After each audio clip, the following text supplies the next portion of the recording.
Hi, and welcome back to another episode of the History of Fan Anime. I'm your host, William Chow, and today's episode, we get into another one of these great historic episodes where I talk about a little bit about starting up and bring a little bit of collectible memorabilia that kind of trigger that off. Okay, so in today's episode, I'm going to talk about another probably one of the first fan collaborations of Fansubbing between another group called Ranma Project. Okay, so before I begin, I'm going to remind everyone to go down below, click like and click subscribe. I got a whole bunch of episodes of the my anime list coming up. All right, so make sure to get that because I want to once I finish the 1980s, I'm gonna do a big huge tier list of them. So make sure that a really good definitive sort of must watches, sort of casual watches, and definitely things to sort of if you really got nothing better to watch, try watching these ones, type of things. Okay, as well as we got the next anime giveaway coming up. So there's a lot of free anime swag and that kind of stuff coming up really soon. So make sure you are subscribed to get that. Okay, so today's episode we're going to talk about this anime fan group called Ranma Project. Okay, so I was going through archives and just going through, and I came across a old classic tape. Okay, and it was it's a tape of Maison Ikkoku. Okay, and I just realized, oh yeah, that's right. One of the episodes that we have done for Maison Ikkoku was done by Ranma Project, and so I thought, okay, well, that's a probably good episode to talk about Ranma Project. So what is this? Okay, so basically, late 80s, beginning of the 90s, I was in this mode of searching for a way to find, way to get subtitles and how to do fan subbing and that kind of stuff. So I was sending out letters and that kind of stuff to all the different, CFO clubs and all these mini sort of clubs that are happening, everywhere, and whatnot. There was a lot of them popping up all over California, Berkeley, UCLA, San Diego, UCLA, they're all over the place, right? So I thought, okay, I'll send all to those places and see what we get. And again, at this time, anything with English, okay, English dubbed, whether it is the horrible Robotech kind of stuff, or that kind of, or is it these really kind of really flaky fan, kind of fan subs, or really dark, kind of weird sort of subs that kind of that were sort of appearing. Were very, very rare, but very, very valuable at this time. As I said, at this time, virtually everything we're getting was all in Japanese, straight Japanese, right? We're getting basically tapes, or in some cases, possibly laserdiscs that were coming straight from Japan with no translation on them. But we were still trading them around, and we were watching them to the best of our ability with no translation. So we were just, flying through the episodes in the dark, okay, for the most of us, right? But all of a sudden, during the conversations and that kind of stuff of the letters that I'm sending out, I'm getting into this sort of thing where there's this, project. There's this fan group out there that's doing some fan subs for this new anime series called Ranma and a Half. It's basically the next one of the Rumiko Takahashi series after Yuritsura Yatsura and Maison Ikkoku. She started making Ranma 1/2. And so she thought, okay, well, hey, okay. There's a small little group called Ranma Project, which has got, first, like maybe 8 or 9 episodes or whatever Ranma done. And I thought, okay, I'll be interested in getting a copy of those, as well as, maybe even talking to the person, who's doing Ranma Project, because then maybe I can find out what he's using and learn about how I could start doing fan subs, right? So again, send a letter out there, and get in touch with Ranma Project, and I actually got a letter back. Okay, Ranma Project is run by a person named Robert Gutierrez. Okay, down in California there, and again, we basically got into conversation by letters and even by phone, that we were talking about how how do I get into this sort of thing called fan subbing? What do you use? what kind of software do you use and that kind of stuff, and we could just sort of talking more about that, and this is how I learned that okay, he's using an Amiga, okay, kind of computer, and and he's using the this sort of Genlock device for the Amiga to do the subcells and that kind of stuff. So again, I don't want to talk too much about what Ranma Project is and that kind of stuff, because what I ideally should be doing is I should get Robert on here and do an interview kind of process and let him explain it himself, because I don't want to actually say something and actually misquote the information, right? But just in general, I found out from him that he's using the Amiga type system, and he's using this thing called the Genlock. So then I started doing the research and that kind of stuff on my end, and ended up buying an Amiga 500 computer, which at that time was probably the same price as an Atari 520 ST or probably a Mac SC around that time. So about $1,000 at that time, which which is pretty expensive, right? I mean, that's like 2 paychecks almost, right? And then the Genlock I managed to get was this Progressive Image Superjet. Okay, again, went to the Commodore computer store, and then that's the one they suggested because it's sort of the entry level sort of thing, I guess, or whatever. The one up from the basic one, but again, got one of those things. It was I think it actually at that time cost me more for the Genlock than the Amiga computer, right? I mean, it's not expensive, right? It's I think it was $1,000 plus. Okay, so again, at this time I was I had a part-time job working at Radio Shack, and at this time I also didn't have any expenses because I was still quote living in my own house, and all the bills are being paid for by the other tenants and stuff. So I mean, I had a lot of disposable income. But still, that was like another 2 paychecks to pay for that kind of a device, right?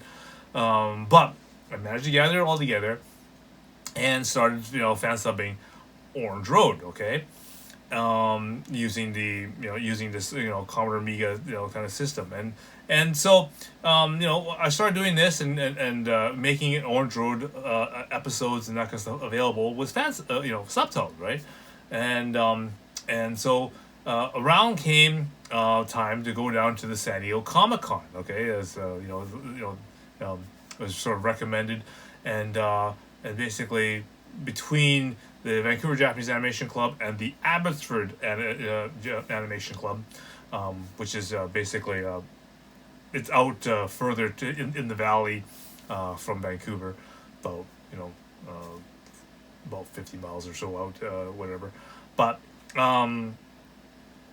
so we decided, okay, we'll go get together. We'll do a road trip all the way down to San Diego Comic-Con, and on the way we can go through San Jose / and then go do some shopping there. Obviously go to San Francisco, do shopping there, and then of course meet up with Robert down there in California, and we can talk and do and whatnot. So that was a great meetup. And so we went down to the San Diego Comic-Con, and again had a very great meeting with all the other people and that kind of stuff that I've only written to. Now I'm able to actually meet them in person and talk in person about anime and that kind of stuff, right? It was really, really good. But the important part is that we've managed to iron out that, okay, and find out that, okay, now once I finished doing Orange Road, and getting the software and that kind of stuff was that's another episode. Basically, what had happened is that initially I was using the Amiga 500, and doing fan subs and that kind of stuff like that. And the Amiga was a horrible system, just in general, because the programs kept crashing, locking up, just a whole bunch of random things that really started happening with that. But so as better computers and that kind of stuff were coming out, I slowly started migrating everything over to a Mac subtitling system. So at this time, if you were really early into that, and you're in that sort of transitional phase, you may have noticed that the Orange Road fan subs that you got from Arctic Animation, there's two different versions of those fan subs.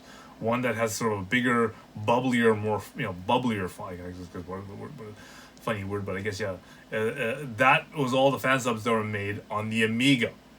And about halfway through, and we started redoing them a little bit from about halfway through the series.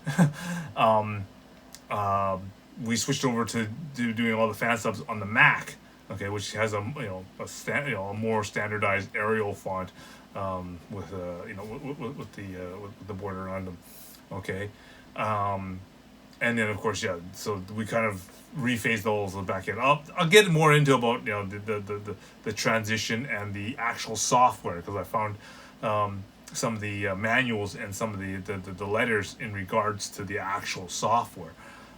Which I'll get into another episode, so don't forget to click subscribe if you haven't already. All right, make sure you do that. In conversation with Robert, at this time, we were going, okay, well, you're doing this thing called Ranma and a Half. The other series that he was really interested in, and he had the laserdiscs for, was Maison Ikkoku. Okay, and as much as he would like to get do fan subs because of Maison, he just didn't have the time, because he spent a lot of effort and a lot of time doing Ranma episodes and that kind of stuff. And as I said, even with the time he had, I think he only had just a handful of episodes, maybe up to the first 8 or so, 9, I think, at the time when I met him, of Ranma, right? And so we said, okay, hey, because we had Daisuke, and he was sort of interested in Maison Ikkoku, because again his favorite character was Yotsuya. We finally kind of structured kind of a working sort of an idea that, hey, Daisuke can do the translation for Maison Ikkoku. Robert, you can send us not the actual laserdisc, but you can send us like SVHS, which is best quality recordable copy that you can make at the time of Maison Ikkoku, and then we'll fan sub them, and that's it. So again, the major difference between when we did Orange Road and we did Maison Ikkoku is that we never had the laserdiscs for Maison Ikkoku until much later. Okay, because I waited until. I mean, it literally ended up until basically when the whole entire series finished. I was then able to find a really like a box set version of Maison Ikkoku, and then I bought that. But that was done after we fan subbed it all, because literally all the episodes we got from Robert Gutierrez when he bought each laserdisc one by one when they first came out. Okay, so. So that's the story behind the how we started Maison Ikkoku. Okay, so again, if you were at this time and you were ordering Maison Ikkoku episodes from Arctic Animation, yes, the source video was from the laserdiscs from Robert Gutierrez over at Ranma Project. Daisuke did all the translation. We did all the fan subbing. At that time was all done on the Mac. At that time, that's when we just switched over. So a big learning curve at the beginning there, but so some stuff. But we had a quick practice run on some of the episodes of Orange Road, and then we went on to doing Maison Ikkoku, and then we ran through all that. Okay, now if you ordered the Maison Ikkoku from Arctic, you'll also notice that episodes 53 to 56, okay, was also done by Ranma Project, and those are the episodes that he really liked that particular part of the episode, or the story arc. So he did all the fan subs for that particular one. We basically had included that in all our requests and that kind of stuff. So that was part of our set. And as I mentioned on this particular tape that I pulled out, he also did episode 96, which is the very last episode of Maison Ikkoku. So when I looked at this tape, I realized, this is our the mastering tape for Maison Ikkoku, which actually has episode 96. So again, if you ordered Maison Ikkoku from Arctic Animation and you got all the way to the end, you'll notice episode 96 is done by Ranma Project. Okay, again, Daisuke did the translation for that, and Robert did all the fan subbing on that particular version. And you'll notice it's a different sort of font, and he actually had graphics and that kind of stuff that went on there, the whole bit. But yeah, he spent a lot of time doing that particular one, and we added that into the end of our thing. Okay. We also did a bunch of other things with different episodes of Maison Ikkoku. Like we also fan subbed some manga and that kind of stuff because there was a gap in the story, and so the way we had to fill it in is we had to basically insert the manga where it physically fit in the timeline. Again, I'll get into that in another episode when we talk about fan subbing techniques and that kind of stuff, and the difference between how how I had to do it if you're going to do it analogically, and of course how you do it in modern day, and how in some cases how to ruin a fan sub in modern day. All right. We'll do that in another episode though. Okay. So I just wanted to just touch on this little fact that this is probably the first time where two fan subbing groups kind of collaborated together and to do different parts of an anime. Okay. And basically, put together a product, and now we have a full set of Maison Ikkoku,